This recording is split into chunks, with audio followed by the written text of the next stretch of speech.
can't believe that Debbie just outed us, our true identity, as the Wiggles. That's our secret word. Yes, we are the Wiggles. Like many women, I've suffered through working with bosses who made it very clear that they wanted to have sex with me. Once, as a college student, I was 18, and again, later in my early 30s, I dealt with sexual harassment, somehow dodging slimy invitations at every turn on a daily basis. It's funny, I hadn't even thought about those memories for years until I sat down to write this talk. It's the first thing I thought of. But I'm sure that on some level, these experiences shaped me and fueled my need for career independence and pushed me even further into what was inevitable. I went solo. I became a freelance entrepreneur, employee of no one, a status that I maintained for most of 15 years. Next slide.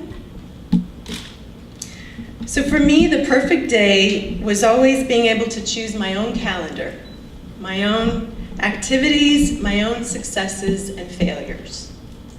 But the truth is, I was alone, and most of the time I was unbalanced. On the outside, I was carefree and easygoing, and on the inside, I was more earnest, too hardworking, too serious, all the time. In my personal life, men and relationships weren't to be trusted either, really. We told you we'd get very personal with these talks, right? I was afraid. I was afraid to lose what little power I had managed to shore up on my own. I was afraid that it would be taken away, afraid that I would voluntarily give it up, perhaps, in the throes of passion. Next slide. That's not me. So for most of my life, I had absolutely no sense of what it would be like to share power with anyone. But I'm going to go out on a limb here to say this. I believe that one can never be wholly powerful and unafraid at the same time. I think claiming one's power fully involves risk, leaps of faith, the fear of the unknown. And so I finally leapt into a real relationship at the age of 40. And yes, during these past 4 wonderful years with a great guy, I have felt, I have to admit, at times, that my own needs have been compromised, badly negotiated by me, and even the basis for some serious battleground, knockdown, not literally, but drag out fights. So I share my time, my energy, my home with a man who does his very best to understand my need for independent thought and silence as a writer. Over time, he's learned the value of these things for me. But sometimes I have to confess that I'm still afraid that my power will be taken away or wrested from me without my consent. Next slide. There's no denying the fact that money is power. Having earned the financial resources to get help with cleaning, I think I felt like I needed to talk about this as I was writing because I come from a working class background. My grandmother cleaned houses through her 20s, 30s, 40s, 50s, and part of her 60s. She's 89 now, to help support me. And I feel that when people have privilege, they need to acknowledge it. And I am now in that place, deeply grateful place, where I'm in the payoff years of my professional life. And so I have to say that my challenges are mostly internal and personal, rather than external or financial. Having the resources to hire a researcher to help me with writing my books, to hire someone to help me with my cleaning, these things matter. Money is a tool that can help us to buy more balance.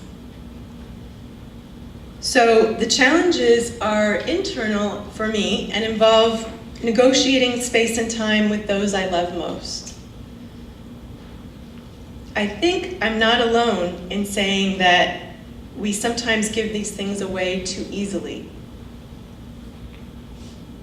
I'm also a part-time stepmom to my partner's 9-year-old daughter. And although I only get to spend a total of about 2 months a year with her, it's an all-consuming time shared with a large extended Spanish family of parents, grandparents, sisters, brothers, cousins. And so for someone, next slide, for someone who's lived alone all her life and who comes from a very small family, this is a revelation for me. For a writer who's used to living inside her own head 24/7, it can also feel a bit like a loss of self. So, last summer I did something, for the first time in 4 years, I did something very different. I took a vacation from my vacation. I checked into a Spanish hotel for 10 days on my own and did nothing but write, morning, noon, and night. My in-laws were right down the street, and they totally understood, totally supported me. In fact, they called the hotel. My partner actually called, but it was their idea to say, there's going to be a very, very famous American writer staying there, so please treat her well. And they gave me the suite, the nicest suite in the hotel. So it was an exhilarating, productive time. I won't say it wasn't lonely, it was. I saw no one. But in the most pronounced way I've ever known, I managed to claim my power within a partnership and family. And this was new to me. To my amazement, it worked. This one thing I know as I approach the age of 45, there is no leap of faith more powerful than that of the heart's desire. Whether that desire is for an education, a career, a marriage, or a child, the heart has the ability to generate new power within us, carrying us to places we never could have imagined with our all too earnest heads. And this much I know too, the risk is worth the leap. Thank you.